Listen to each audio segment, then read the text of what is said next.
Hello and welcome to this Gender and the Pandemic workshop brought to you by the University of Luxembourg on International Women's Day. My name is Tanya Beckett and it is a great pleasure to be with you. We've just seen a few pictures of the wonderful architecture of the University of Luxembourg, and it looks like a very stimulating environment to work in. We'll be hearing a little bit more about that in a moment. I'm connected to the Learning Centre in the University of Luxembourg. Now, many of you may know that we have run gender workshops before, gender and economics, gender and computing as well. But this is the first one that is brought to you via the internet, and we'd like to make this now a yearly event. We feel it's very important to discuss these issues in full and reach out to many people. So that's why we want to do it really in this format. Now, as I've said, the topic for today is gender and the pandemic, but we're well aware more broadly that international disasters, conflict, natural disasters, for example, and also, of course, the pandemic affect the gender balance. And there's a lot of research on this subject. It's important to understand why and what sort of policies might help redress that balance. So that's what we're here to explore.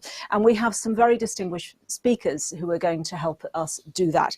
For example, we have Her Royal Highness, the Grand Duchess of Luxembourg, and also Ms. Tena Boverding, who is the Minister of Equality between Men and Women, who will be speaking to you in a moment. We also have a distinguished panel, and as I've said, a great deal of research has been done on this subject, and they will be discussing their research with us, and I will be asking them questions. With that in mind, it would be great if you could also send in your questions. We'd love to hear from you, and as that panel progresses, we'll be able to incorporate your questions in it. So please don't hesitate to send them in. So to know a little bit more, first of all, as I promised, about the University of Luxembourg, we have the rector who is speaking to us. Now, his job is to look at the strategy, there he is, to look at the strategy of the university and also its direction in learning. He's also the Professor of Economics and was previously also at Quebec University. And he holds a PhD, as you might expect, from Carnegie Mellon University in Pittsburgh in the United States. So without more further ado, let me hand over to Stéphane Valage. Royal Highness, Madam Minister, dear panelists, dear friends, welcome. Today is the 8th of March, the International Women's Day. A reminder that women and men are equal. A reminder that women and men, however, are not treated equally in many places around the globe. The pandemic has even made things worse. In 2022, men and women still face many unequal challenges in their lives and in their professional careers. The 8th of March is important because on this dimension, much work remains to be done. I have the chance to be the rector of a very young university where diversity is a value we cherish. With 139 nationalities on campus, the University of Luxembourg is one of the 3 most international universities in the world, according to Times Higher Education.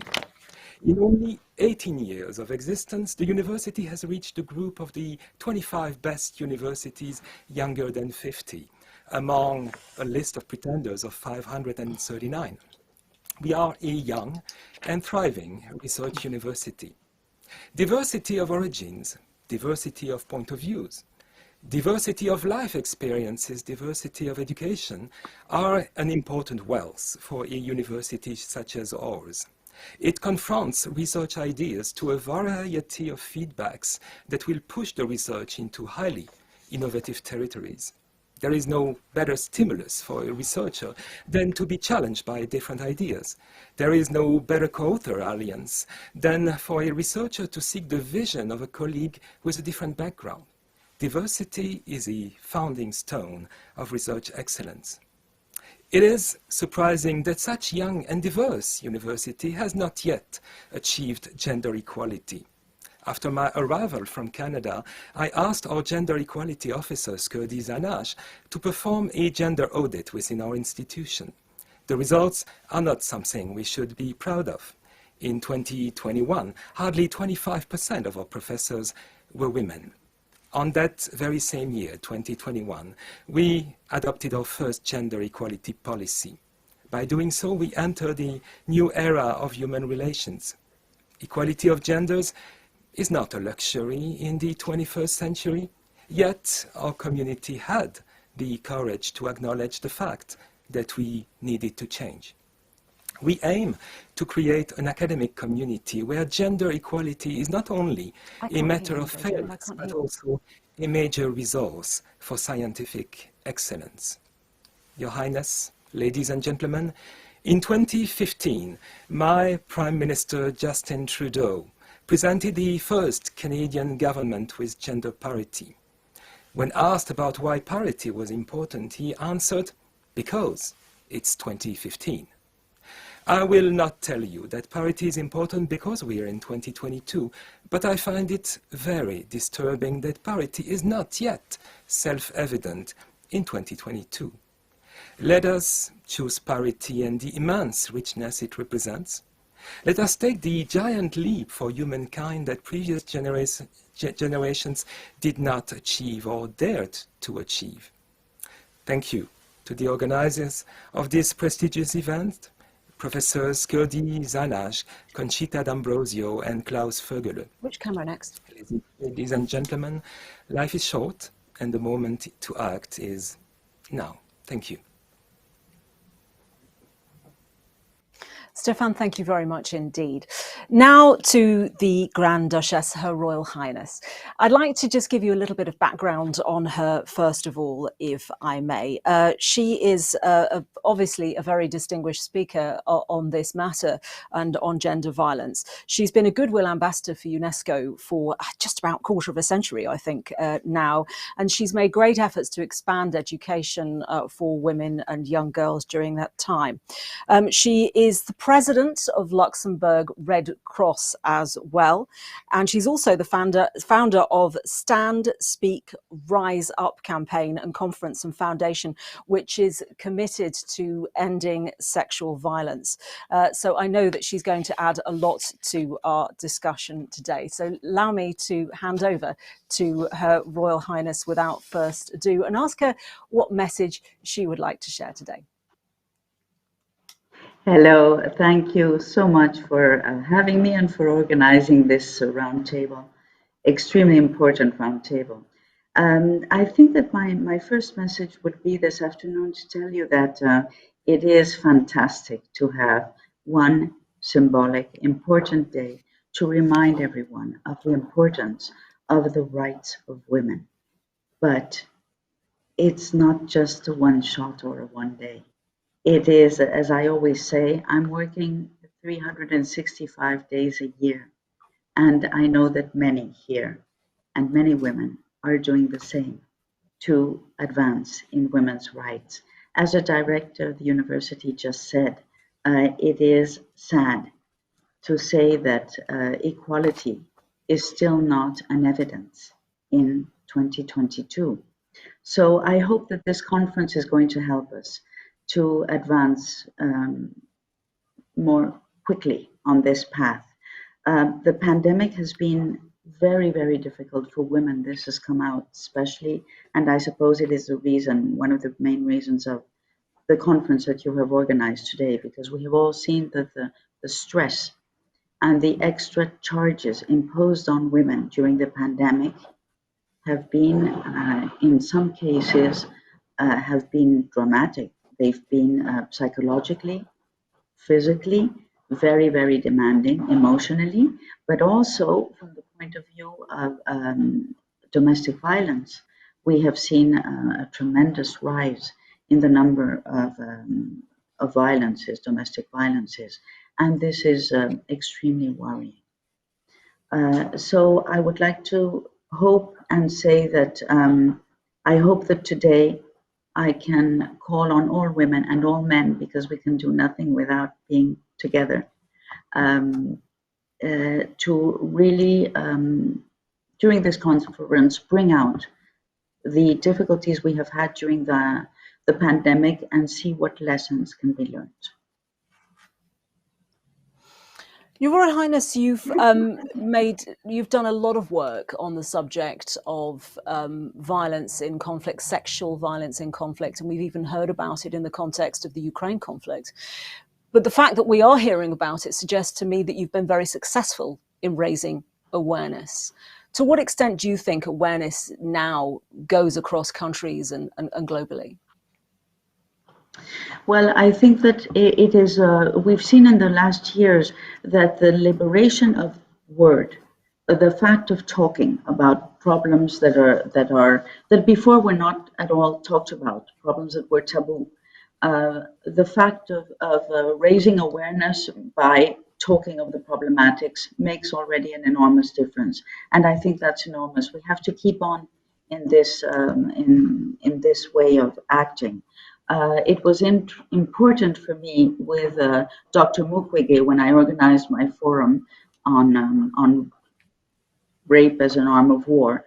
It was very important to have the survivors, and it was the first international conference where we really gave the word to the survivors. I had 50 survivors worldwide here talking about the pandemic, talking about, excuse me, about rape as an arm of war, victims.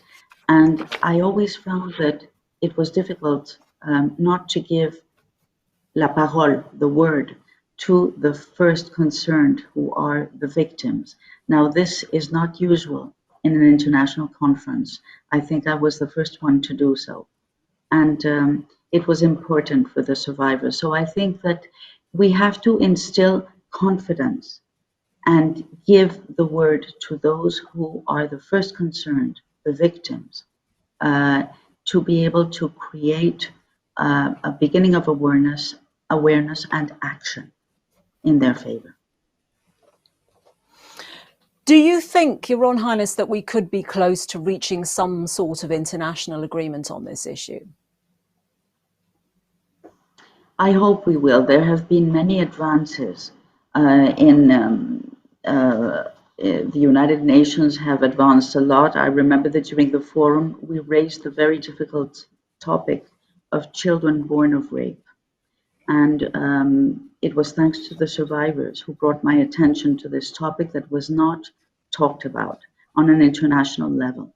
Already today, through Pramila Patten in the United Nations, we have a directive that has come out on children born of rape. The problem that we have are the signatures of the participation of member states in recognizing rape as an arm of war and the situation of children born of rape. The countries who sign and then putting into action the statements that have been signed. There is always a problem there, especially when it comes to taking perpetrators and putting them before justice. That is a big problematic. And reparation for the victims, whether it be moral, by justice, as I just said, or financial. Awareness is raising. Action, it takes time. You've been prepared to speak out. You said these issues have often in the past been taboo. People haven't wanted to talk about them.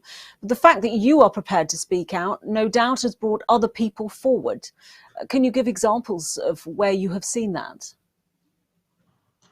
Well, I've seen a very, very moving example in the fact that, well, first let me tell you that I have always thought that the position that I am in as wife of a head of state is pushes me to take the defense of the most difficult causes that there are. People have great difficulty in talking of rape as an arm of war. It's not a topic that is easily addressed. So I did take this topic to myself after hearing Dr. Mukwege, who moved me very deeply by his testimony. So I think it's very important to take this topic, to talk about it, all difficult topics. And yes, I'm sorry, I lost the second part of your question. Well, that I wondered if you feel, or you've noticed that because you speak out, other people are also prepared to, because you, in your position, have taken it away from being a taboo subject.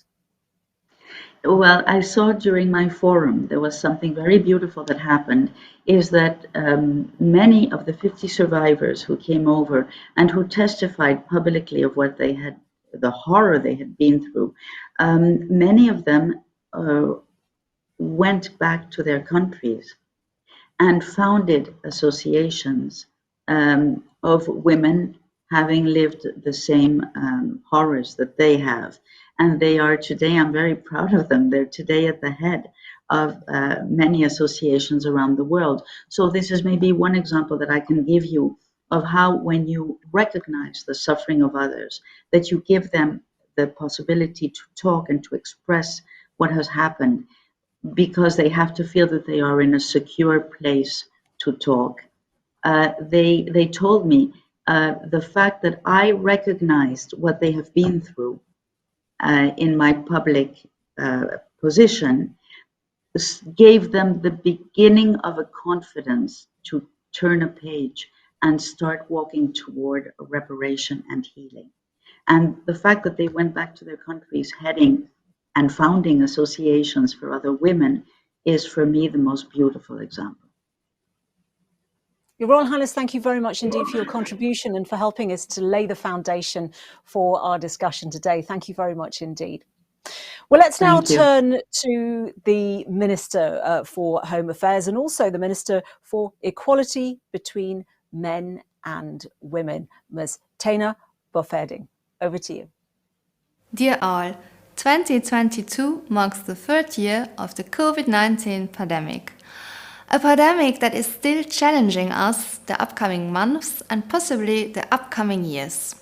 We were in no time forced to deal with an unknown enemy that has pushed us to change our behaviors fundamentally by establishing measures that affected our everyday so much. The medium and long-term consequences of the crisis are not to be foreseen. However, it's already certain that the crisis and its consequences will occupy us for a very long time to come. Politics, research, the economy or culture, to name a few of those impacted areas. Well, the COVID-19 pandemic poses also a huge impact to gender equality. Every crisis, whether it's a natural disaster, a financial or economic crisis, or a health crisis such as COVID, it always has a different impact on genders. This is the reason why it's essential to get scientific evidence on the impact of COVID-19 on gender equality and to give an adequate political response based on the specific needs of each gender.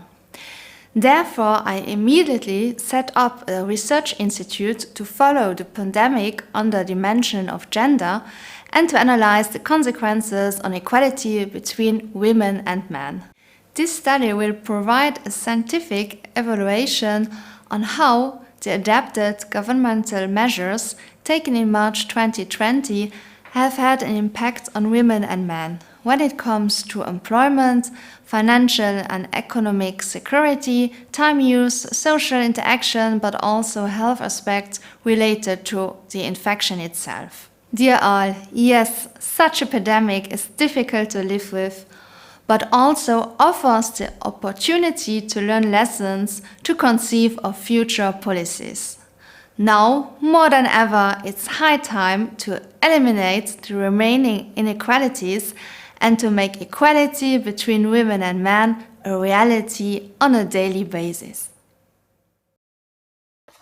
Thank you very much indeed there to the Minister for Equality, mentioning, as you may have noticed, the need for scientific analysis on this subject, which is fortunate because that's what we are about to bring you with our next speaker. But before I do that, I just wanted to introduce to you our graphic designer, Caroline Schuler. She's a Luxembourger. She's a designer that we're going to see her art interpret our discussions today, and we'll be coming back to her quite regularly to see how she's getting on. I don't know if I can say hello to her, but there she is. Caroline, hi to you. there she is. She's already got started, as you can see. My goodness, she's done quite well already. So she's writing there about raising awareness, which is one of the early messages that we heard there from Her Royal Highness. So let's now move over to our keynote speaker, who is Andrew Steptoe. So he's Professor of Psychology and Epidemiology at University College, which is in London, of course. And he's head also of the Department of Behavioural Science and Health. And he's going to present to us some of his research, again, to lay the foundation for our discussion, our panel discussion, which follows after that. Over to you, Andrew. Well, thank you very much, Tanya, and good afternoon, ladies and gentlemen, Your Royal Highness. I can't speak to gender differences or the experience of women from lived experience, of course, because I'm a man, but what I would like to do during this presentation is to provide you some of the systematic social and health research concerning gender differences in experiences during the pandemic. And I really want to address two major questions next. The first is to give you a summary of what the differences are between genders in mental ill health during the COVID pandemic, derived from the larger scale systematic research studies. And then secondly, to address the reasons for these differences. What are the sort of factors that have come up during this process? Next. And I'm going to draw, first of all, on a large study which we've been carrying out in London called the UCL COVID-19 Social Study. This was a study which we set up right at the beginning of the lockdown in the UK in March 2020, starting off with weekly and then monthly assessments, which have been going on ever since. And this study has involved measures of a number of different aspects of experience, including mental health that I'm going to be talking about this afternoon, but also issues like how well people are following the regulations, people's confidence in government, and so forth. This is a large-scale study, and it's also used standardized measures of depression and anxiety, so we can be confident about the patterns that are observed. And we have also used weighting, which is a statistical method, to make our results representative for the population. But of course, an online study is not really representative in itself, and you have to do some statistical work to make that work out. This project was funded by the Nuffield Foundation and the Economic and Social Research Council. My colleague Daisy Fancourt is the principal investigator. Next. The next slide shows the pattern overall of depression and anxiety during the pandemic. Along the horizontal axis, you can see it starts 23rd March, that's 23rd March 2020, and it runs through to the 3rd of January 2022. Initially with, as I said, with weekly assessments and then with monthly assessments after that. There are two lines here. One is in blue is depression and the other one is anxiety. These are both standardized standard scores, something called the PHQ-9 for measuring depression and the GAD-7 for measuring anxiety. And what you can see is that both depression and anxiety overall were quite high at the beginning of the pandemic, and then they declined during 2020, but then increased again during the winter of 2020 and the beginning of 2021, which coincided with the second wave of infection, certainly in the UK. So the depression and anxiety increased during that time, and then has fallen quite a lot during 2021. But over the last few weeks, since beginning of December, really, there's been an uptick of these measures of mental ill health. Next. I'm going to show you some slides related to gender differences, but dividing this out by age. So first of all, these data here are for young adults aged 18 to 29. What you can see is a consistently higher level of depression among younger women than younger men. The two patterns go along more or less in parallel, but throughout the whole period until the second half of 2021, towards the right of the slide, there's been a consistently higher level of depression among younger women. And the next slide shows you results for middle-aged men and women, which again show a small but consistent higher level of depression among women than men. Now, this kind of study helps us to monitor what happens during the pandemic and the experiences people have at different points. What it lacks is information about the situation before the pandemic, the kind of pre-pandemic comparison. So the next slide is an analysis of something called the UK Household Longitudinal Study, which has provided those data. It's a rather complicated slide, so I'll just explain to you how it works. There are 4 panels there for 4 different year groups, young adults, then middle-aged adults, going through to older adults on the bottom right. The dotted lines, horizontal lines, represent the reference levels, the kind of pre-pandemic levels. And the orange bar shows what happened with women, and the blue points show what happens with men. In both cases, there are increases above the pre-pandemic levels. So there is a genuine response. But as with the previous data I showed you, the response is larger among younger adults, particularly among younger women. Though even people in middle age and in later years, there's still a higher level among women than among men. Next.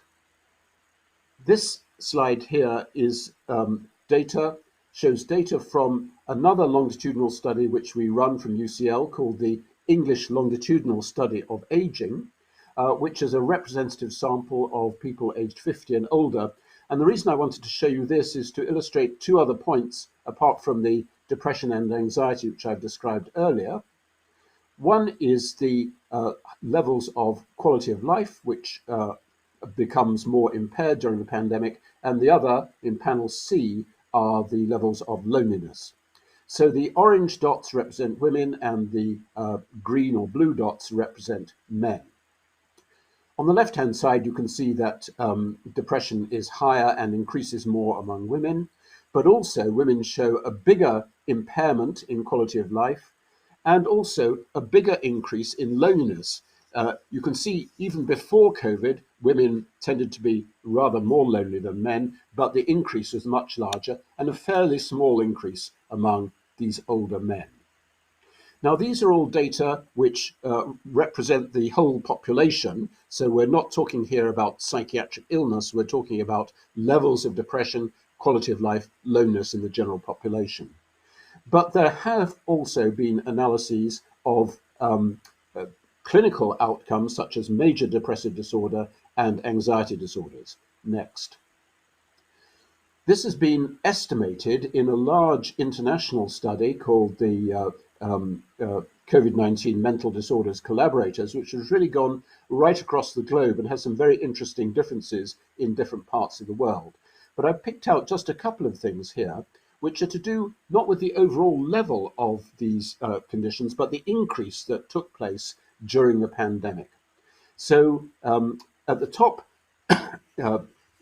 lines, you can see the estimated increase in the amount of major depressive disorder. This is clinically quite serious depressive disorder across the world. And you can see that the levels are much higher in women. And this represents nearly a 30% increase among women compared with a 24% increase among men. Down below, you can see additional cases of anxiety disorders with, again, a larger increase among women than among men. So the data seem to show, both from surveys and from these more clinical studies, that the pandemic has impacted much more on women than men. Next. So the question is why? What are the reasons for these differences? Well, the first thing to think about is whether there are reporting biases, whether women are more likely to report negative experiences, negative emotional states than men, and that this could account for some of these differences. This has been a possibility that's been addressed for many years now, and I think it's fair to say that the reporting biases tend to have diminished over the decades. They were much stronger in the middle of the 20th century or the early part of the 20th century, where it was traditional for men not to express distress to such an extent. That doesn't seem to be so much the case now. Additionally, a reporting bias doesn't really account for why there's a bigger increase during the pandemic among women. It may account for why there's a higher level overall, but not why there's a bigger increase. And it certainly would not account for these differences in clinical depression and in clinical anxiety that are found. So I think we have to look beyond reporting biases to try to understand this. And I think the way to think about this is to think about the challenges which have been faced during the pandemic. Next. The next slide illustrates some of the challenges during the pandemic, particularly those to do with the infection itself. COVID-19 is a serious infection which may result in serious illness. It may result in death, not only for yourself, but also for your family and friends. And there's considerable uncertainty about the future as far as the pandemic is concerned. And of course, we now know the experience of long COVID may occur for those people who've been previously infected. Next. What we have found is that women in general are more distressed about the thought of the COVID infection itself than men. So they're more upset about the infection, not only in themselves, but in other people. So that may account in part for the difference in experience between men and women. Next. Next slide, please. But of course, a major issue during the pandemic has not been so much the infection, but the mitigation or control actions that have been taken in different countries in order to reduce infection and transmission of infection. These are particularly related to social distancing, to stay-at-home or lockdown orders, which have taken place in many different countries, to people not being able to go out to work, but some people are able to work from home and so forth, and closing of schools in many countries. So this is a wide variety of challenges which have faced families and individuals, which may result in financial insecurity for those people whose occupation has been damaged. It may lead to difficulty in access to healthcare or to other sorts of provisions, even different sorts of shops. There's the whole issue, of course, of schooling, child development. There's household stress of people all living together in the same household without any relief from that, interruption of care, loneliness I'll come back to, and reduced physical contact with people outside the household. So what's the evidence about these sorts of issues? The next slide shows results from I wouldn't say this is a scientific survey, but it's quite interesting. What it is showing is the responses to a survey carried out by the New York Times early in the pandemic, which asked, who is spending more time homeschooling your children or helping them with distance learning? And what you can see is that 45% of the men said they were doing this, and 80% of the women said they were doing this, and only 3% of the women said that the men were carrying out this work. So there's clearly a major discrepancy between what men think they're doing and what they are probably actually doing. And we know this from looking at studies which have assessed time use. Next. This slide here shows results from an interesting study carried out by colleagues at the Institute for Fiscal Studies in London, and it's showing time use during the pandemic of parents, fathers in the darker line and mothers in the paler green line. So what you can see here is the amount of childcare during the day, which is this is increases in childcare, which is much greater among women. Household activity is much greater among women, whereas paid work is greater among men. So men tend to be carrying on doing their jobs if they can work from home, of course, and women are doing more of the domestic work during this time period. What's interesting about this is this pattern you might, I guess, probably have expected, but even if you look at the families where the woman is earning more than the men, so they're the main breadwinner, you still see the same pattern. It's not to do with the amount of money that is being brought in. It's a very much more a more fundamental gender difference. Next is an analysis carried out by the OECD of many of the OECD countries concerning the additional childcare that has been carried out during the pandemic. And what's shown here is the percentage of men and women who say that they looked after their children more of the time during school closures. The solid bars are the results for women, and the little dots you can see are the results for men. And in each case, men are much less likely to be doing this additional care, childcare, during this period. Now, this is true during the pandemic, but it's obviously true in general as well. If you could go to the next slide, please. This shows a more general pattern, not in the pandemic period, but overall, which is the time spent in minutes in unpaid work by men and women. The women are the bars and the men are the dots within those bars, and you can see various countries represented there.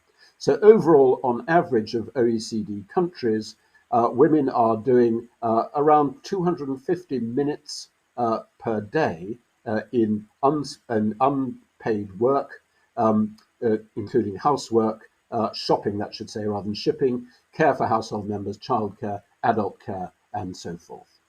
So there's clearly a difference in people who have children, but I think we have to think about gender differences across the whole age spectrum and the lifespan of individuals.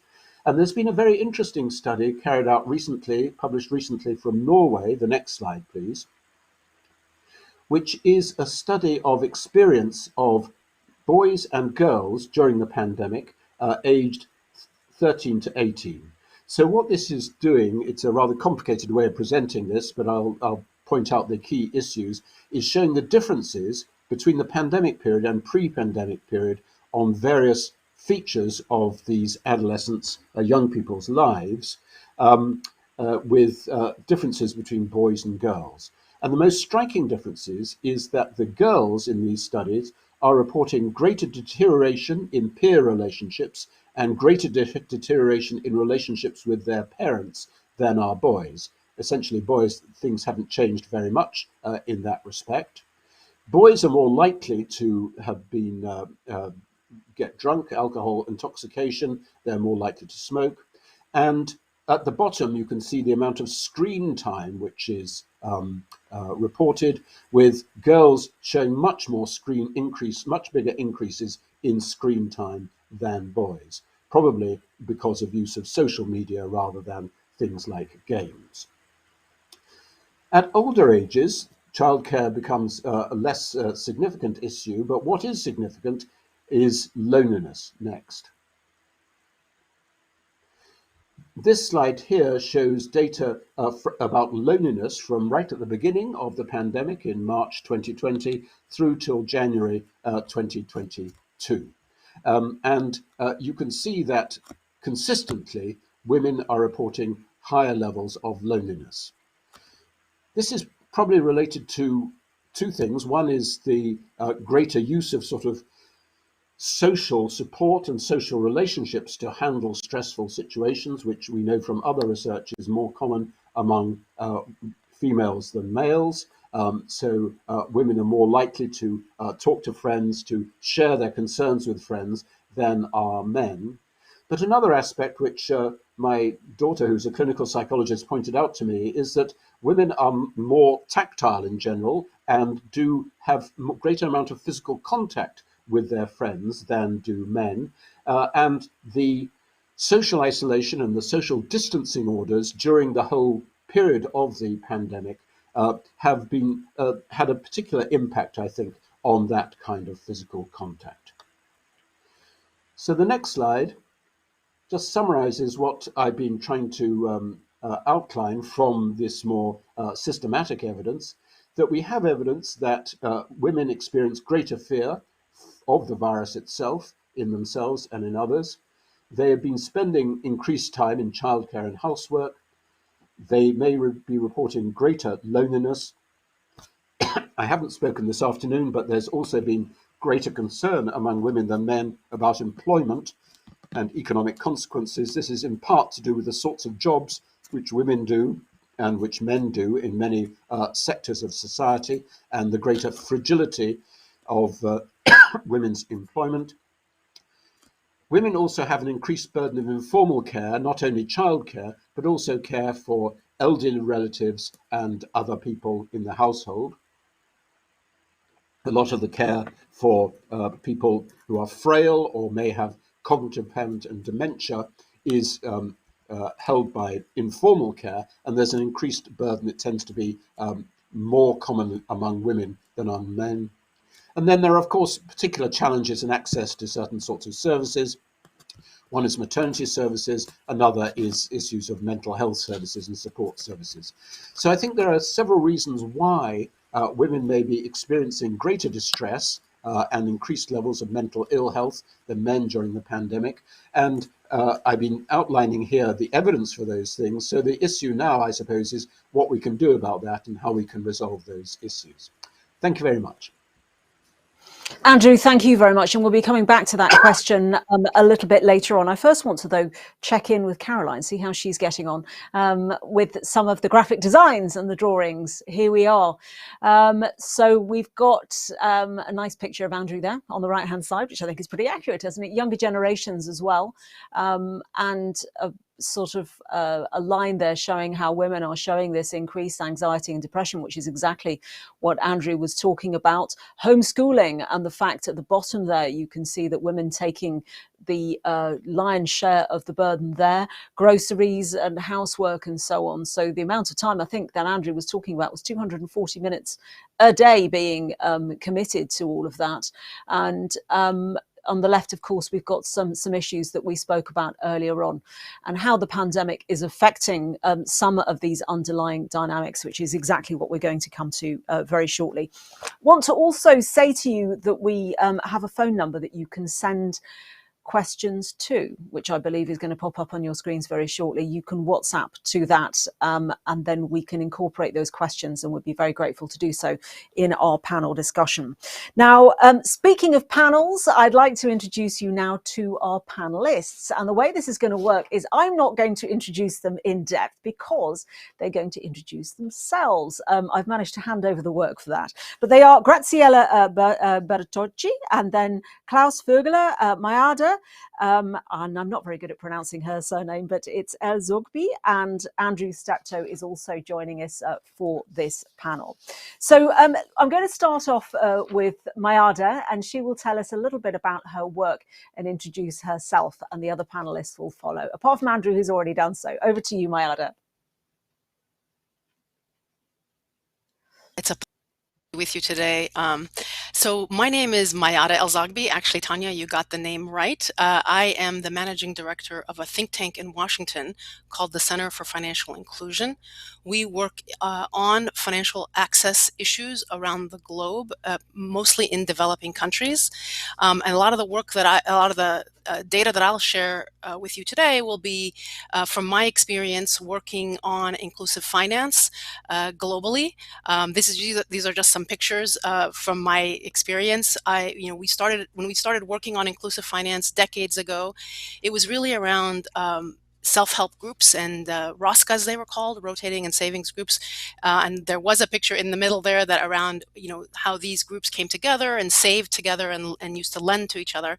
Over the years, inclusive finance has evolved considerably. We moved into making banks accessible to people. Then we moved to mobile money and using phones to make finance accessible to people. And today we really are looking at financial services building on the digital economy where people can access finance even in the most remote kiosk around the world. So that's the kind of thing I'll be talking about, and I'll be talking a little bit about how access to finance also impacts people's ability to manage their businesses and their livelihoods. That's it for my introduction, and I'll hand it back to Tanya. Mayada, thanks very much. We look forward to hearing more about that. Let's hand over now to Graziella Bertocci. I don't know if it's Bertocci or Bertocchi. My Italian is not very good. Graziella, over to you. My name is Graziella Bertocchi. Thank you for introducing me. And let me just explain who I am and briefly what I do. I am an economist. Most of my time, I divide my time actually between the University of Modena and Reggio in Italy. In Modena, you can see a picture of the economics department. And I spend the rest of my time in Rome I have another picture of the location in Rome, which will come up soon. And here, this is the Einaudi Institute for Economics and Finance, EIF, and I am the president of this research unit located in Rome. I have also a picture of my recent relations. Here I am at EIF with a big group of colleagues and students. And the guy with the funny T-shirt on the side is the latest Nobel Prize in Economics, Jos Angrist, that was visiting us that day. Let me show you just to give you an idea of what I do as an economist. Let me just show you a map. Maybe you would not expect a map from an economist, but indeed, we economists, we work on data. I work with data. And at the frontier of research on data, we also look at map and at fine disaggregation of data at a very small units. What you see here is a county of the US. It's Cook County, where the city of Chicago is located. And as I will show you later, we have information about COVID fatalities on the one hand, but also a bunch of socioeconomic characteristics of the deceased at this very fine level of disaggregation. Graziella, thank you very much indeed. And I'm now going to go to Klaus Vogler so he can introduce himself. Hi there, Klaus. Thank you very much for this invitation. It's really a pleasure to be here. I'm a clinical and a health psychologist.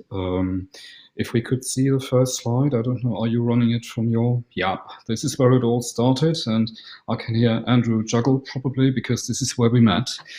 And it really set the stage for my academic career. This is a picture of St. George's Hospital in London. I was working at the time with Andrew at St. George's Hospital Medical School, where he introduced me many years ago to the principles in psychophysiology, and why that would be interesting, I'm going to show you in a couple of slides. I consider myself lucky to have been able to combine my academic interest in psychophysiology with my professional activities as a clinical psychologist. In the next slide, you can see an illustration of that. A few years ago, I was trying to implement an educational program teaching primary healthcare workers in the Indian state of Gujarat how to do clinical assessment. And that's in fact very important, because I think the one motto over my career would be, there is no health without mental health. Now, as academics, we don't only want to describe and predict, we also want to understand. And in order to understand, we need a better idea of the mechanisms that are responsible for people getting depressed or anxious. So in the next slide, you can see a picture of the University of Luxembourg campus, which is just offering you another perspective of what you've seen at the very beginning of this presentation. And in the next slide, you can see a few examples of the laboratories that I'm supervising there. Should you ever come to our laboratories, you are quite likely to be confronted with a picture of chips with a heap of mayonnaise and ketchup on top of it. Why would we do that? Well, we want to investigate the physiological reactions to stimuli, in this case, the picture of the favorite binge food of people with an eating disorder, in order to better understand as to why they have that particular disease. And I think that's one of the things that I'm looking forward to over the next few months of doing. I'm going to talk about the panel data that we have in Luxembourg, which complements very many things that Andrew has presented today. But we want to continue by selecting subsamples of people that we are then investigating in the laboratory to better understand why people are getting more depressed and more anxious than others. Thank you. Right, well, we'll come back to all of those thoughts, but I'd like to start with Mayada in this context now. And you may recall that Andrew at the very beginning was alluding to the fact that many more women, of course, now go out to work and provide, and sometimes are the main providers for household finances. And yet we see this disproportionate burden of household tasks on women. So I'm going to go to Mayada now, because I know that she has done some work on the financial situation in households. Mayada, what can you tell us about how the pandemic has been affecting some of these dynamics? Because ultimately that's what we're referring to, is what happened in the pandemic. Indeed, thank you. I want to just build on what Professor Steptoe mentioned, in that women have borne the greater burden of the pandemic. And you see that in the fact that a lot of women are actually frontline health workers, and so they were directly impacted. But also many of the kinds of jobs that women had in developing countries in particular, that's what my expertise is. Many of the jobs are in the services industry, and those were the jobs that were more directly impacted by the lockdown measures. We saw an estimated 54 million women leave the workforce during 2020 alone. 90% of them have left permanently, which is quite stark and quite shocking. It's a much higher percent than the number of men who have left the workforce permanently. And it's like what the professor said earlier, it's not because women are working less. It's actually mostly driven by the added shift in their labor from paid work to unpaid work. And you saw already the data that the professors shared on increased care responsibilities, on increased school closures and so on, and women taking on the educating role as well. The concern from an economic perspective is that women exiting the labor force has very big implications for the economy at large. Women are major contributors to economic growth globally. Their participation in the labor force results in higher productivity, greater economic diversification, and supporting an economic resilience in the future. So one of the concerns we have is what will happen in the next crisis when fewer women are actually in the paid labor force. We've done a lot of research on micro and small enterprises. We at CFI have been doing research in 5 countries, deep dive research, in Colombia, Ecuador, Nigeria, India, and Indonesia. And we've collected 6 waves of data over the course of about a year and a half to try to understand how the pandemic has actually impacted firms. And what you see is that women-owned firms have been much more heavily impacted by the pandemic than male-owned firms. You see that in the number of business closures. Women's firms were more likely to close than men's, especially at the beginning of the pandemic. Now, this did taper off as over time. So women were doing a little bit better at the end of in the last wave that we collected, which was about 3 months ago. But when you look at the data on women's businesses in terms of their ability to recover from the pandemic, they fared worse across the board in terms of their profits. They had lower profits. They were unable to cover their expenses in the same ways that men-owned firms were able to. And then this trickled to the household level. So you had women-owned firms. They had greater food insecurity at home than male-owned firms. So this is devastating, obviously, for women globally. And usually financial services are a way to help cope with stress of any kind. And pre-pandemic, there's been this persistent gender gap in access to finance. We've been talking about it for decades, and it has not been declining. And what you saw is you actually saw that effect during the pandemic. You did not see women necessarily using financial services in a way to cope in what you would expect. So you saw women drawing down their savings in the same way that men were drawing down their savings. You didn't see women getting access to remittances from family and friends. You didn't see that in any significant way, and you didn't see women borrowing to cope with the additional costs of the pandemic. I will end here, and then we'll come back later when we're talking about some of the solutions, because we have seen some positive signs. So what we're seeing there, Mayada, just to summarize, is that is it possible that some companies run by women were particularly affected by the pandemic because of the nature of the business that they were in, and when women were in jobs that put them in the front line of the pandemic? Is that really a part of what you're saying here, just very quickly? So we've actually tried to differentiate. What is it the kind of firm that is causing this, and there isn't consistent data on this. So it's not necessarily because these firms are service firms that women are doing worse.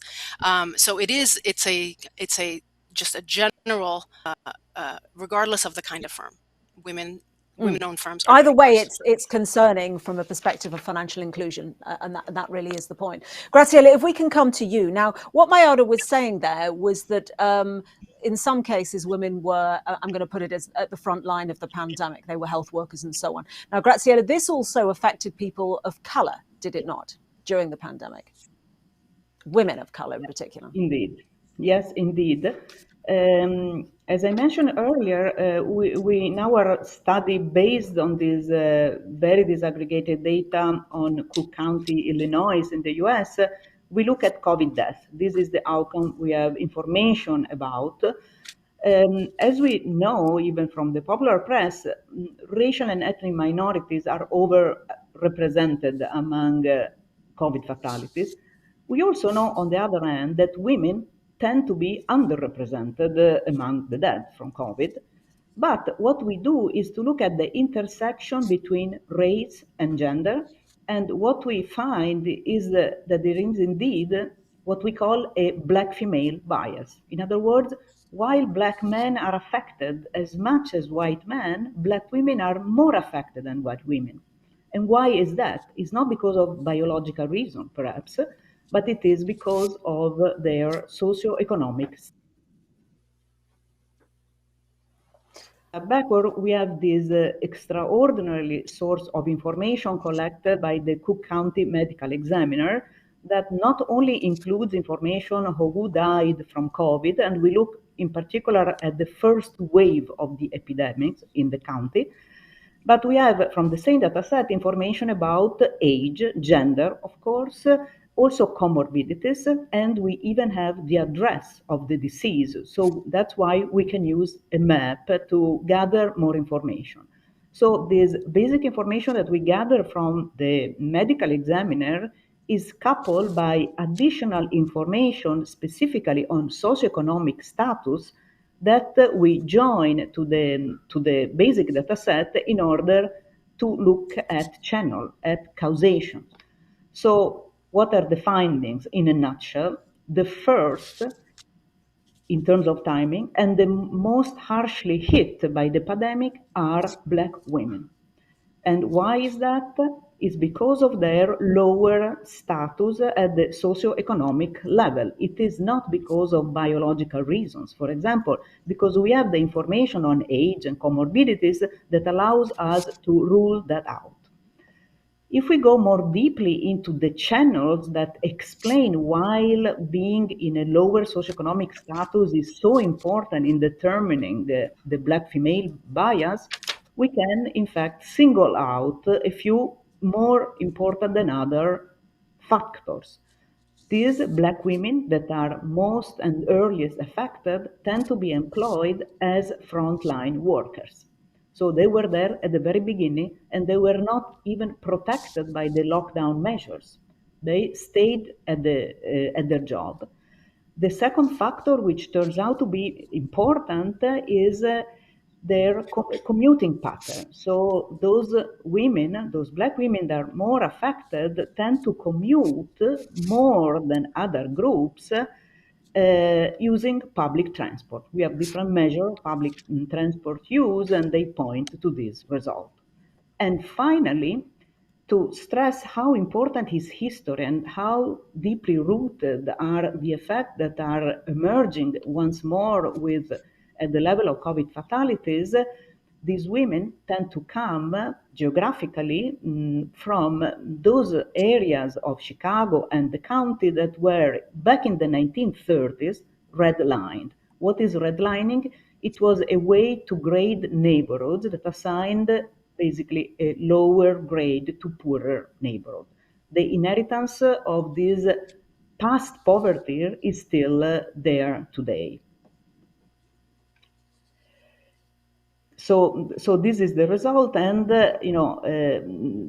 what I should stress is that even if this result take advantage of the large amount of information that we have about an individual county, these results were also echoing other conclusions that were reached by other researchers in different areas in the US and other countries as well. So this is not an isolated phenomenon of a single US county, but it is a tendency that whenever aggregated data will finally be available, they are not available right now, should be confirmed. We expect to be confirmed. Graziella, thank you very much. And Klaus, if I can now come to you. Andrew previously was talking about levels of anxiety and depression during the pandemic. Having heard what we have now heard in terms of the role of women and how exposed they were, perhaps that's a little less surprising than it at first seemed. It's much less surprising than it seems, I think. I mean, our results are based on an investigation which is very similar to the one that Andrew presented. I'd like to take this opportunity, if I may, to thank all the sponsors that have funded our research.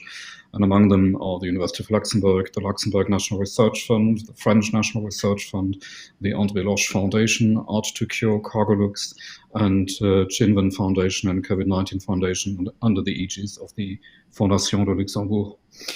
We find indeed very similar results across 6 European countries. We had a very similar research design to that Andrew presented, except that we did not survey people on a monthly basis. There were 4 collection waves per year, but it spans 2 years. So all 8 collection waves altogether. We do see very much the same as in the data that Andrew presented, that women fare worse in terms of depression levels and anxiety levels. And Andrew was alluding to that already. Self-report questionnaires never are the equivalent of a clinical diagnosis. Yet we have the possibility of identifying those that score in a clinical range. And that clinical range is considerable. Between 25 and 30% of women score in the clinical range for depression across the 2 years. Yes, there are ups and downs, which seem to be following the same pattern of lockdown measures and the relief of those lockdown measures. But all in all, they fare much worse than men. And although we don't have data from those people who are representative sample from before the pandemic, we can compare these percentages to the results that we had before the pandemic. And indeed, it echoes what Andrew reported from another study across the globe. We see a percentage in the clinical range, which is about 3 times more than under non-pandemic conditions, and that's considerable. Yes, it is. Andrew, coming back to some of the things that you were saying at the beginning, I was very struck by your analysis of the domestic tasks that the women in the home were taking on and how that was being compared to with what men were taking on in the home. Why do you think that is? I mean, did that get worse during the pandemic? It feels extraordinary to me, really, in this day and age that we are still seeing that. How do you account for it? Well, I suppose the way I think about it is that there has been for many decades a much sort of closer identification of men with paid work than there has for women. work is really much more central to men's self-image, and so they tend to prioritize that over some of the other demands that people are experiencing. So during this period, yes, they say, "Oh, we're helping out," but actually, my job is really important here. I must go to these meetings. I must do this online work in a way that women are not doing so much. I think because they have a more, I'd like to say, a more kind of balanced view of life, which doesn't think that that work is the most fundamental issue. I think this really derives from very early in people's lives. It's not something that sort of crops up later on. It's just, certainly within Western cultures, it has been, the man being the breadwinner, and men who are out of work suffering greatly from their sort of self-image and how they view themselves. That those sorts of things, and I think to some extent women are sort of reinforcing this by allowing their partners, if you like, to behave in this way, and they put up with it because that's how life has been for a long time. But I think that's that's really part of it, and the kind of, in inverted commas, new man is something of a myth in many ways. Mayada, but we've got a question coming in here from Egypt, actually, which it feels like a two-part question to me. I'm just getting it in on my phone, but it appears to be saying something along the lines of, do you think the pandemic really has set us back in terms of gender balance? And I think this refers to something I was asking you about a bit earlier. Women are giving up their jobs. That sets back financial inclusion. Is it possible to say that it set it back permanently or not? And if so, by how far? So, there's one of the things I wanted to talk about is that the response that governments have instituted as a result of the pandemic is actually going to paint a slightly different story for long-term access to finance, we hope. So there are some good signs. So there are risks with women leaving the workforce, but in terms of participating in the financial system, there are positive signs. And what the governments have done is that they have responded with unprecedented forms of cash transfers. And the way they decided to do cash transfers around the globe has actually facilitated or onboarded, brought women into the financial system at a much faster pace than we've been able to achieve so far. So as of May 2021, you had over 1,800 different government social protection programs that were instituted. This is significantly more than that existed prior to the pandemic. And what we saw was governments chose to mostly use cash, and they mostly enabled people to set up bank accounts or e-wallets, digital wallets or digital accounts to receive that cash. By doing so, they're essentially lifting people into the financial system. We had 477 million new social protection digital accounts were created during the pandemic. 262 of those were women-held accounts. So this is really significant because it is one of the most important paths for people entering the financial system. So how did governments do this? What they did, a lot of women don't have financial didn't prior to the pandemic, they did not have their own accounts.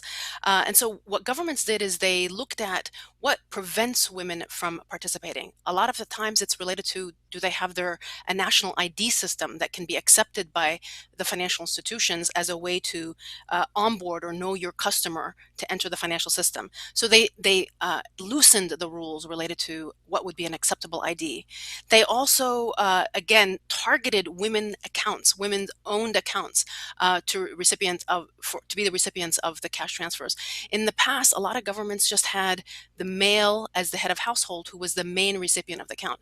And what you saw during the pandemic is a lot of countries recognized that women were carrying more of the burden, the care burden, the disproportionate impact in terms of their employment. And so they overcompensated by targeting more women with more money during the pandemic. So one very notable program that I'll mention is a program in Togo, where again governments understood that women were carrying a disproportionate burden, and therefore they gave women higher amounts.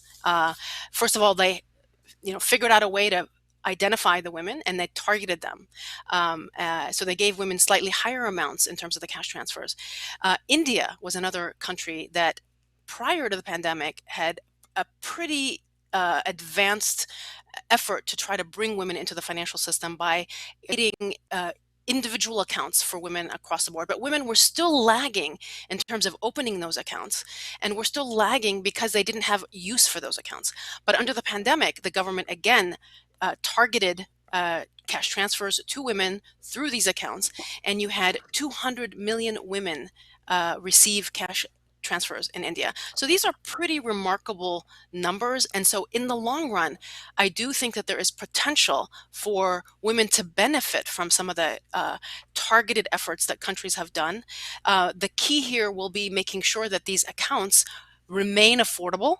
So governments often subsidize the transaction costs for receipt of the funds into these accounts. So governments and others will have to figure out, how do we continue to make these accounts affordable for women to keep? And then how do we make sure that these women are able then to transact using these accounts in the ways that they live their daily lives, in paying their children's school fees, in buying something in the market? Those actors need to be able to accept the digital payments that these women can make through these accounts. And in that way, we see that women benefit substantially from the financial system. It reduces actually the time they spend going to the school in person, paying for fees. So all of these things will benefit women in the long run, provided we can continue to allow them to see the value of these transaction accounts. Well, that at least is a positive story. Mayada, thank you very much indeed for sharing that. And we'll come back to the financial issues. I first want to check in with Caroline, who's busily drawing away and capturing some of our discussion in drawing form. So she's listed the panelists, which is great, on the right-hand side, as you can see, and has moved on actually to a completely different part of the drawing here.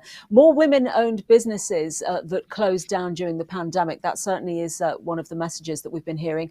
And more women left the workforce too. Ethnic minorities among women are hit harder.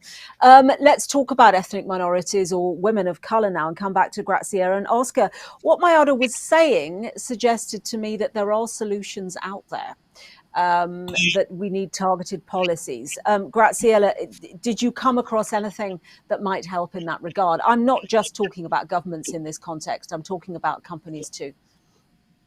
Yes, actually, let me make, first of all, an additional point. We have been talking, the other panelists have been talking about a male breadwinner model, about a shift of the burden from men to women during the lockdowns.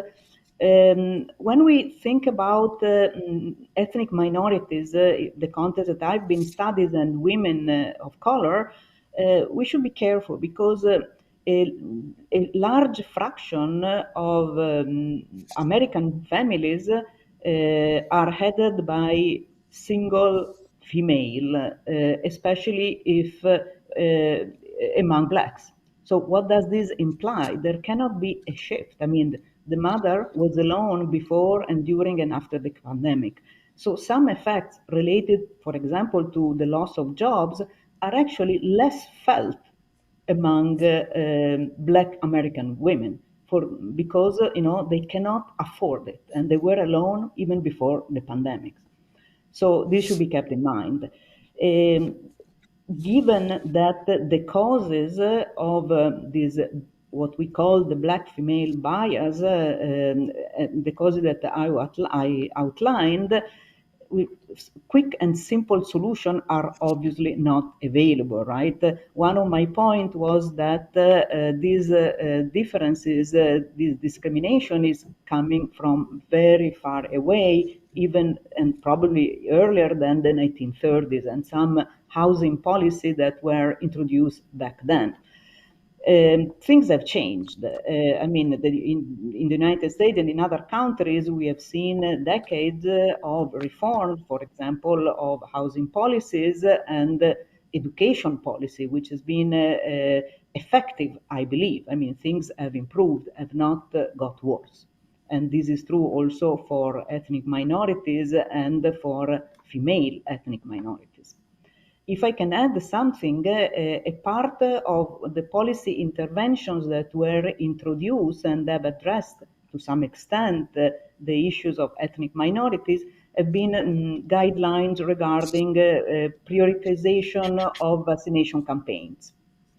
And based on the evidence that ethnic minorities were hardly hit by death from COVID, it has been suggested that perhaps they should have priority in accessing the vaccine. The CDC in the US decided against this in the end, so produced guidelines not allowing a priority to ethnic minorities, because of what also we document in our study. These differences are not biological, they are determined by socioeconomic status, and in particular, exactly as it happens in our study, fragility is strongly linked to the job position of these people. If you are a frontline worker, this is why you are more likely to become ill and to die from COVID-19 or anything else. And this is indeed what was then decided to prioritize. This was applied in different ways at even the county level, if not the state level. But it turned out that frontline workers were given a privilege in terms of access to the vaccine. Access, to the, what did you say there, Graziella? Access to vaccination. Vaccination. Okay, yes, absolutely. That is the case. Yes, okay, understood. Klaus, if I could come to you for a moment. So in the context of the pandemic, we talk about illness in terms of getting the virus, but of course, you've alluded to other different types of illness as well. So if women, would you agree with, perhaps you would, I'm sure, with what Andrew says, that women tend to, are more tactile and tend to rely a little bit more on reaching out to their community, which was particularly difficult during the pandemic. And this may well have led to other non-coronavirus illnesses. Yeah, sure. I think what we are seeing overall are not only increased levels of anxiety and depression. We see higher levels of loneliness, again, something that Andrew has alluded to. We see higher levels of perceived stress. So I guess one could argue that what the lockdown measures have done was not only to limit the spread of the virus, but it may have actually contributed to women not being able to use the usual, we would call them coping techniques or coping strategies, i.e. To see a friend and have a chat. They were simply not allowed to do that. We still have to do some more fine-grained analysis on country differences in our data set. We chose these countries to start with because at the start of the pandemic, they mapped really the spectrum of strictness in terms of lockdown measures. So at the very strict end, we had countries such as Italy and Spain. At the very relaxed end, we had Sweden. A preliminary set of analysis doesn't actually show an effect of a strictness indicator on the likelihood of coming up with depression or increased levels of anxiety and depression. But I think we still have to do some more fine-grained analysis to see whether, at least in part, these gender differences that we're observing are also, let's call them a side effect of the intervention imposed by governments. Yeah, and of course people adapted, we're adapting now, we're doing this online, but it's not quite the same, and one wonders to what extent the impact that you're describing will have longer term consequences. That's difficult to predict, presumably. Well, it may be difficult to predict, but I think we can still hazard a guess, and my guess would be that we will see the Mental disorders take time to develop. People have shown a great deal of resilience during the first phase of the pandemic. I think this is probably wearing off now.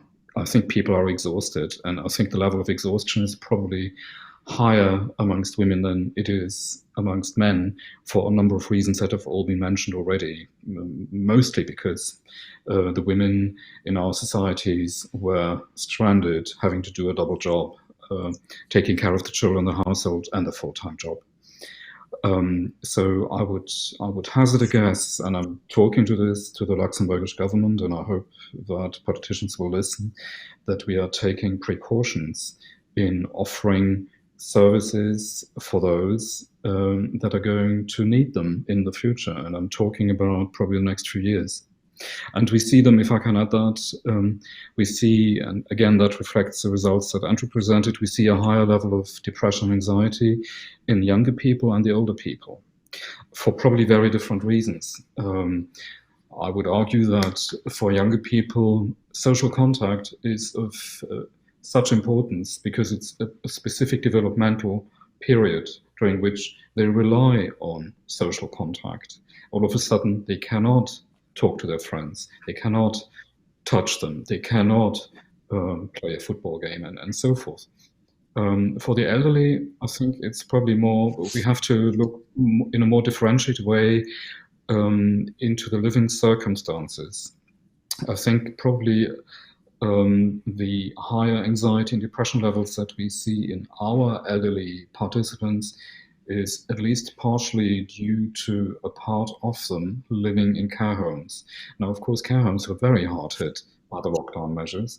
So if people there just weren't able to see anyone, I mean, my own mother, who was 95 at the time, and she's passed away in the meantime. During her last year, she had absolutely no idea what was going on around her. She had no concept of why people were wearing masks, for example. So I think there are different reasons as to why we need to look more into the particularly vulnerable in our societies. And we've just established, yes, women are more vulnerable than men, but even amongst them, we need to look for other factors such as age. Andrew, to come to you on this subject, this suggests to me very strongly that governments really need to take this on board, that we have built up a problem which is going to play out over the coming years. And Klaus, what you say about young people, I have a few in my family myself, you know, you realise that they crave and really need that as part of their development. This is we're going to see the effects of this for some time. What should governments do you think? Well, I think one of the issues that we haven't touched on is that although women on average in the developed countries live longer than men, they also have more chronic illnesses. And those are particularly starting in middle age and working through into older age. And those illnesses, things like arthritis and so forth, need management. Now, in certain countries, and you'll know, Tanya, from the UK, people were told to stay at home, protect the National Health Service. And so people did not go during the early months of the pandemic to their usual health care. We know that hospitals were reluctant to manage health problems, less urgent health problems. And this has built up a really major kind of set of health-related problems, which are differentially in excess for women compared with men. So what governments, I think, will need to do in the future is to think more carefully about how they provide services and how those are really managed.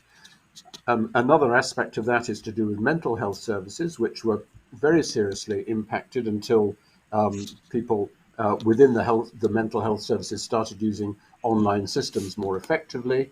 And so there were great needs, particularly among younger people who were not able to access those services in the way that they should have been able to. And this has led to, for example, again in the UK, quite a large increase in eating disorders among young people, which again are more likely to happen among female than male. And the services just haven't been there during the whole pandemic period. So one of the things to learn is, I think, a more to think forward about services and about provisions of those, to recognize, obviously early on in the pandemic, governments were entirely focused on the infection itself, and were quite slow to realize the larger social and psychological and economic ramifications of the infection.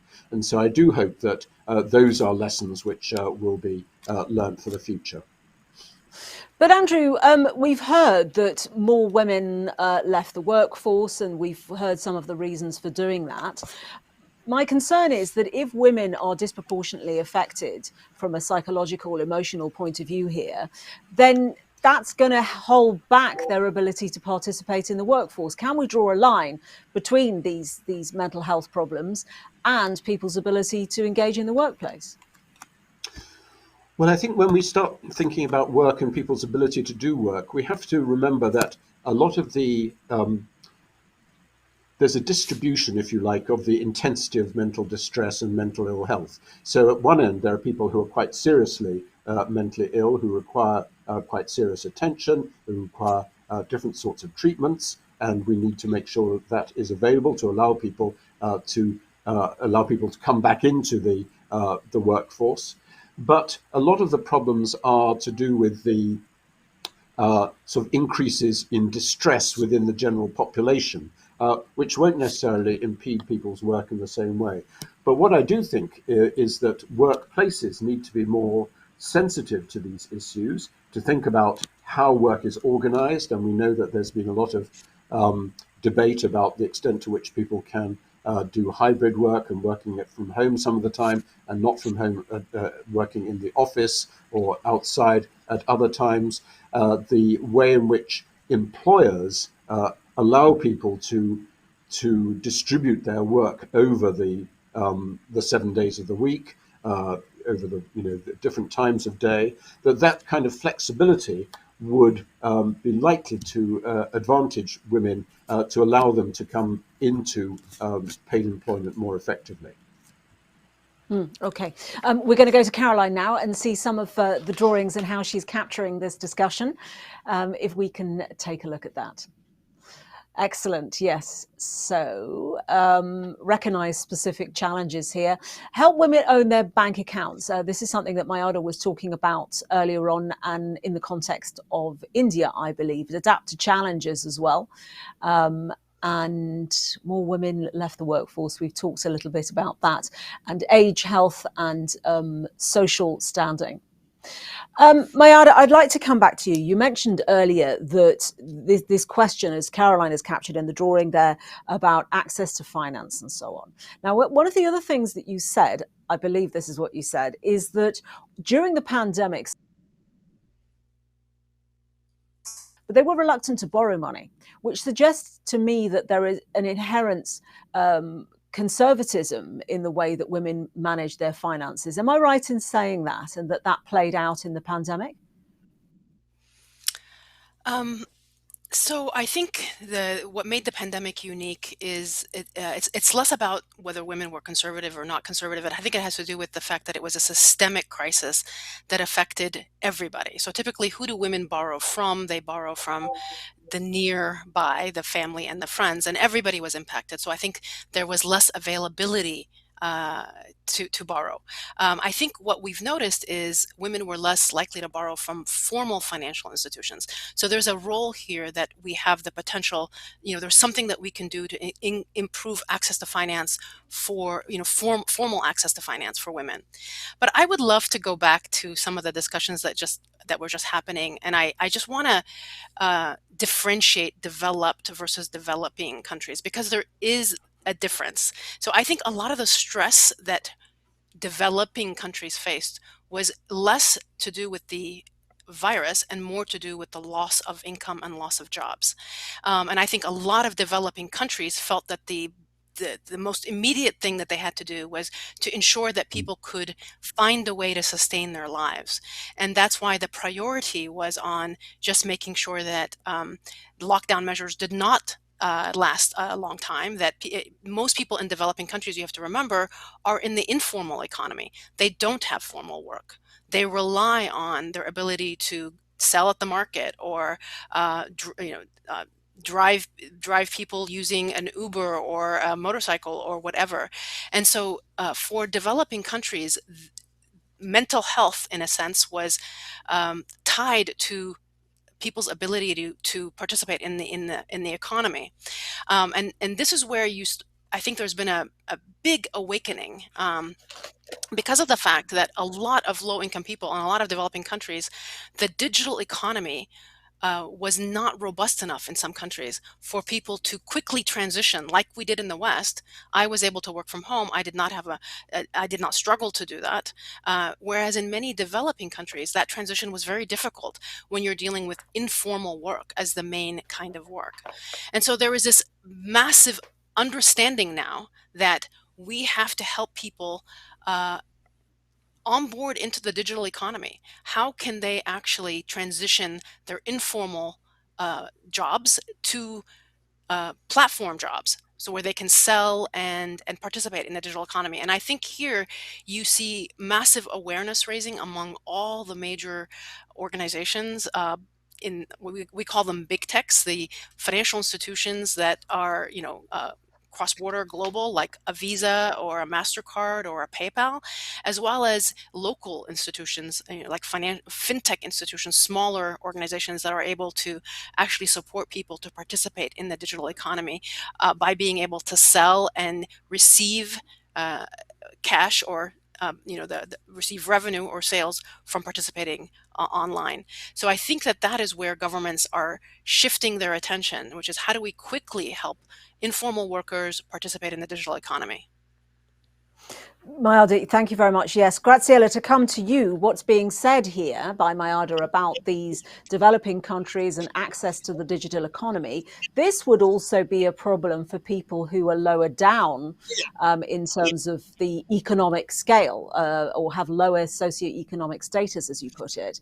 And some people of colour, you've said that is the reason that they were exposed more. They also may have less access to the internet, which also wouldn't help.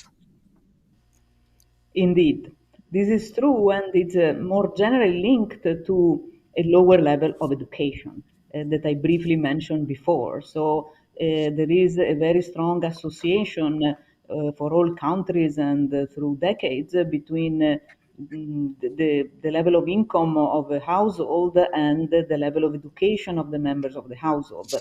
And today we can, be more specific of what education may imply, and to go back of something that has been said by the other panelists. There is one aspect of education which has to do with financial literacy, and again, women in general tend to be less advantaged, to have a lower knowledge of the financial instruments they can access, the financial rules, the financial world in general, and this is even more true for women of color. On the other hand, as you, Tanya, suggested, access to internet, and it is partially a question of education and also a partially of the question, again, of economic status. You have to own a computer, you have to own a good internet connection, and you have to own a house where you can have the connection. So these factors are important, and the pandemic certainly made even more clear how they are important for the status in general of minorities and women among minorities. Was it your observation? There was a lot of discussion at the beginning of the pandemic about the idea that women leaders understood these types of problems better, or understood the pandemic or the impact of the pandemic better. Do any of you have an idea that policies were better if we had women leaders during the pandemic? Is that the case? Any of you want to suggest any answers to that? Mayada? We have not done the analysis in terms of the kind of the developing world. I would say most developing countries are run by men, so there would be very few exceptions. I think most of the countries that were highlighted at the early parts of the pandemic were New Zealand, right, where they were developed countries. So I can't really say at this stage. Graziella, any thoughts on that, whether you saw women leaders Yes, in companies coming up yes. with more innovative ideas? Right. I don't think this question has been investigated with respect specifically to the pandemic, but there is a wealth of evidence within the economics literature, and I think that actually the bottom line may actually appear disappointing if you believe that women may do better, may be more sensitive, more careful about some issues. If I have to summarize what I read the literature is that once women get to the top, they become more similar to men. The reasons there may be several reasons. Maybe they are picked because they are more similar to men. This is one possibility. Or simply, once you reach some degree of power, you become more similar to those that for centuries had the same power, right?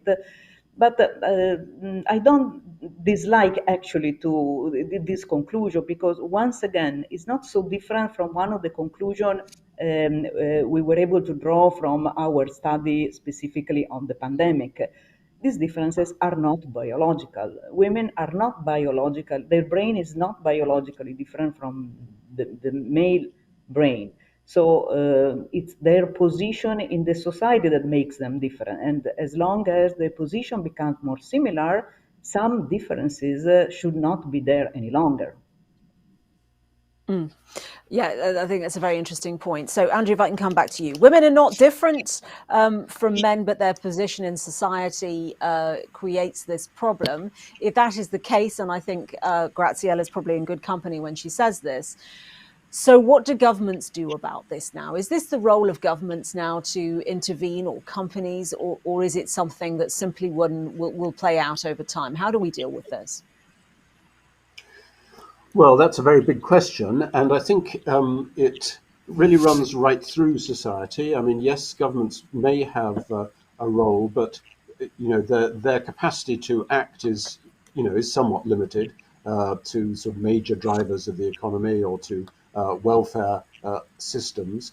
So I think it's a more fundamental issue that really starts quite early in life in terms of people's expectations of young boys and girls, that sort of balance between different aspects of people's lives, the expectations to do with emotional intelligence and how that is fostered and developed in young people, right through the educational system as well, and through into the patterns of work and the support that is provided in different kinds of work settings. So I think that it's not something that a government, whether run by a man or a woman, is going to be able to deal with very quickly. It is a pretty fundamental and sort of prevailing issue in our societies. Klaus, over to you. Would you say the same thing there? There is a question specifically about Luxembourg here, which refers to a large. It says question from Milano.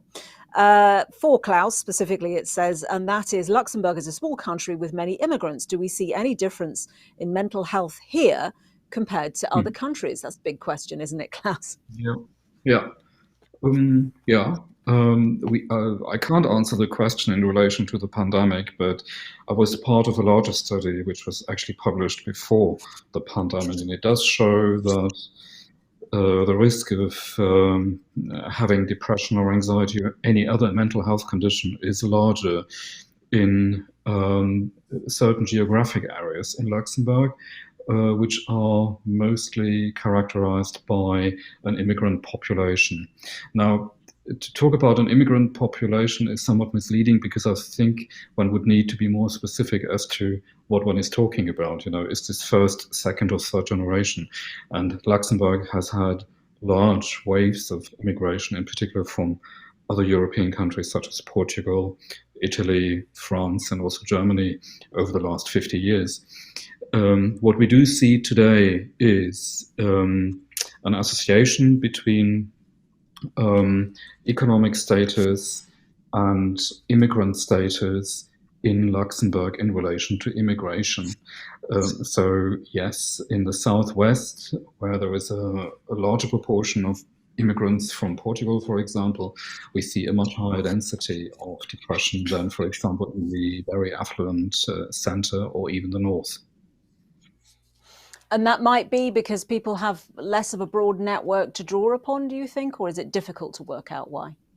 I think that's no. I don't think it's a lack of network. If anything, if you come to H.R.H, where our campus is, which is very Portuguese in its population, you can actually see that.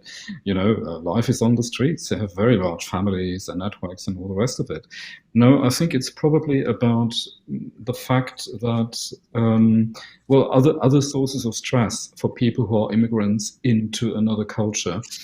I don't think that I'm taking things too far when I say that there is, for example, a problem in in the Luxembourg education system, in that in schools you will find the same mix of children from immigrant families who are very diverse in terms of what their primary language is.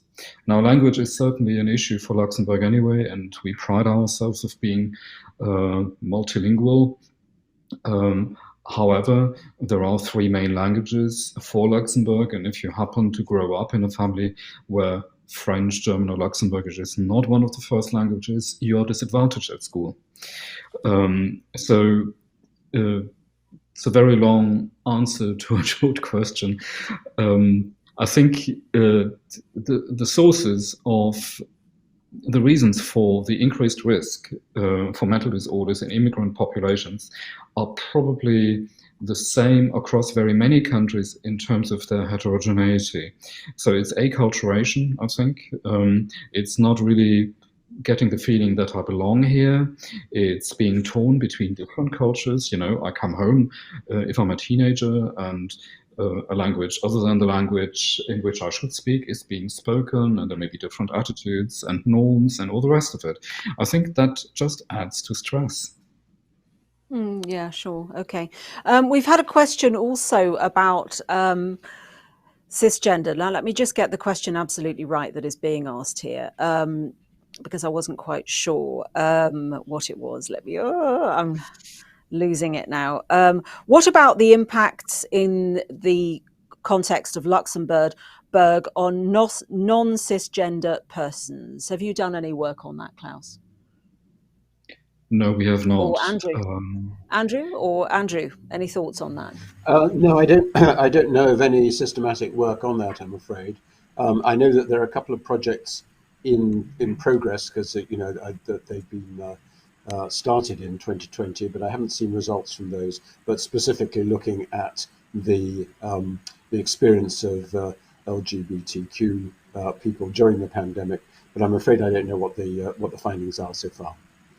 Okay, Graziella, there's a question here. How much differential mortality is due to the US health system? Quite specific question. Are the data the same that poorer women died more in Europe and Canada? Do you have any geographical thoughts on that? Yes, it's actually sort of two questions, and I have a quite precise answer for the first. How much is this due to the health system? And in fact, in our study, I didn't mention it, but it's good that the question was posed, because we also had information about health insurance coverage among the deceased from COVID in this county, and it didn't matter. I mean, at least it did not explain the Black female bias as much as jobs and transportation did. So the structure, at least of health coverage, which is very important in the context of the US, was not so important. Talking about other countries, how important this intersection between gender and race could be, this is actually something that is not so easy to investigate. In most European countries, data about ethnicities are simply not collected, at least at the national level. this obviously comes from a tradition of ethnically extremely homogeneous countries, right? But things are changing. I hear, a minute ago, I heard that Luxembourg is changing in this dimension, and Italy and all other countries of Southern Europe are also changing as much. And while I could possibly understand why there may be a reluctance in asking, in collecting information about ethnicity, since, we want to make clear that there should be no discrimination based on this information. At the same time, not having this information opens the way from a lack of knowledge that can be very problematic for a policymaker. So there is indeed a mounting need for nationally collected data that can assess all these aspects in countries that were historically very homogeneous ethnically, and they are no longer so. Graziella, thank you. I'd like to go over to Caroline and see how she's progressing with her artistic interpretation of our discussions. Oh my goodness, it's got lots of busy digital economy participation for everyone. That's clearly a priority that has been identified, and the agile workplace, adapting to challenges in workspaces, more flexibility, and the cisgender population research also becoming a priority there. She's very, very busy, Caroline, isn't she? Let's come back to just some final thoughts from all of our panelists. We've talked about so much today in terms of how the pandemic affected people in terms of their mental health and how that may have a long-term impact, and also how it affected their participation in the workforce. But I'd just like to go to each of you, if you could identify just something that you would like to see in the coming months and years that we could draw from this pandemic in terms of how we, governments and companies and so on, address society. Is there a gaping hole that you feel that needs to be filled? Let's start with Mayada, if we can. Yes, thanks for this opportunity to kind of summarize a little bit. So I feel that the pandemic revealed a lot that we already knew to a certain extent, but it really laid bare kind of the disparities. And I feel that there is huge potential now that we understand the issues, where governments and the private sector have a big role to address some of the gaps. And I mentioned several of them, which is the way government sets its policy should take into account what we know, the starting positions of men and women. And I gave examples of when they designing government-to-person programs, cash transfer programs, when you understand women's starting point, when you understand men's starting point, women have fewer accounts to start with, less formal ID systems available to them, and you start to adapt your policy to enable women to onboard, giving them a little bit more of a push to get into the system, you will start to see those results. And I feel that it's the same on the digital economy messages that I started to talk about, which is we know that the world is digitizing. Everything is. All of us are buying online. COVID just accelerated that. So how do we help small firms? How do we help small entrepreneurs who are in the informal system? How do we help them get into that system? Well, we recognize that many of them do not have access to the technology. Graciela mentioned that they don't have access to the internet. Some of them do not have access to phones. These are critical ingredients in the new economy, in the digital economy. And there has to be both policy, and private sector companies needs to take that into account as they think about helping women and men participate in the digital economy. So women, for example, who are less likely to own a phone or to own their own phone in developing countries, mostly they share phones. Phones are now the path to the internet. So how do we make sure that women are given access to their own phones? The data is very positive when women have access to their own phones, in the sense of they have more control, they have more information.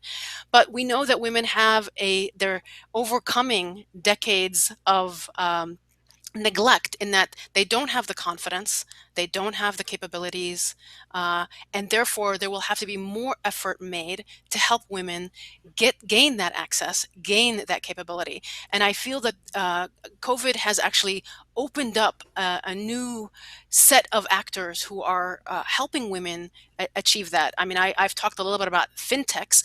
We at CFI do a fintech competition, and we've seen more fintechs that are emerging that are directly trying to solve for some of the barriers or the constraints that women face. And for example, by offering them videos to learn how to do things that they may not have known how to do before, Yeah. or using WhatsApp. So using the channels that women are already engaging, using that to help them gain access to broader financial integration. I'll close here. Thank you. And Graziella, over to you in terms of what it is you would like to see happen now. What lessons can we learn? Well, I'll be at least partially repeating myself in a pledge for data collection. In the very early days of the pandemic, if you wanted to see data about how gender matter for fatalities and illnesses, you had to go to a website assembled locally at the British University, UCL, in fact. So there was a deep lack of data, not to mention the ethnic and racial dimension. Things have been changing, of course. Now we do have nationally collected data on the pandemic that are, at least partially comparable. But it's a long way. If you want to put together information about gender, ethnicity, and race, other, potentially biological aspects such as age, comorbidities, but also if you, at the same time you are aware of the fact that what really matters and what really matter for the COVID outcomes is the economic position of people, then you also should be able to link what you know about the illnesses and the biological aspects with the economic aspects. So there is a need of data collections at an extended, extensive, and comparable level that put together all this information, because more often than not, some of the outcomes that we have been seeing, as I said, are linked to the position of people in society, something that was there before and will stay there after. And it may even get worse after the COVID experience. Klaus, just a few brief final thoughts from you. I think for me, the pandemic has put the spotlight on the issue of mental health. I really hope that we learn that mental health is the prerequisite for overall health and therefore for happy and productive people in our society. What I would wish for would be the recognition that mental health is probably one of the constituent elements of such a happy society. And for governments, I would hope that they see the importance of offering low threshold services to help people to receive support before they fall ill. Yeah, and awareness of that. Andrew, finally to you. Yes, well, I suppose what I'd most like to see is a serious effort to develop a strategy for future resilience, not only for future infections, but for other types of trauma which might occur in society, because we know that we're living now in an uncertain world where big things can happen.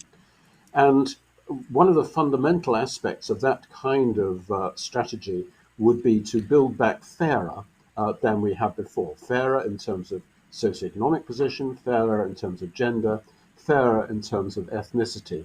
And this would involve, I think, not only government, which has a part to play, and businesses, but also the providers of the various services that are particularly affected, such as the educational services, the health services, the social care, welfare systems, so that we're in a better position in the future to know how to respond rather than flailing around in a not very effective way, picking up whatever we can from here and there. We need to be better organized for the future, but also in a fairer way. Andrew, thank you very much indeed. And thank you to all of the panelists for joining us this afternoon. It's been a very, very lively and very stimulating discussion. I'd also like to thank our distinguished guests from the start of today's workshop. The Duchess, of course, amongst that, Stefan, we heard from as well, and also the Minister. We've talked about how the gender imbalance has been exacerbated during the pandemic, but in more positive terms, we've also perhaps come across some things which maybe we knew before, but are now impossible to ignore. And we've been given some guidance by our panelists as to how urgently we may address these things going forward. So finally, and most importantly, I'd like to thank Caroline also. I'd like to thank the organisers, the University of Luxembourg, and I'd like to thank you, the audience, for joining us for this workshop. And I hope to see you again soon. Thank you very much indeed.